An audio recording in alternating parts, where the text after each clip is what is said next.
Oo, aminado ako.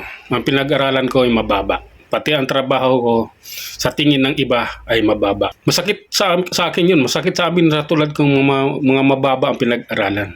Pero kahit ganito kami, malaban kami ng patas. Naghahanap kami ng trabaho at ito lang ang inabot namin. May mga pangarap din naman kami sa buhay. Pero tinatapak-tapakan kami nung may mga mataas na pinag-aralan at maganda ang trabaho. Yung nakasuot ng necktie, yung nakasuot ng barong, sila yun ang mga nanglalait sa amin. Bigyan ko kayo ng halimbawa. Noong nasa gym, sa fitness gym ako, marami akong nakilala doon mga estudyante nag-aaral ng college. Pag nasa loob kami ng gym, kilala nila ako, binabati nila ako. Pero paglabas namin ng gym, pagdating namin sa kanto, hindi nila ako kilala.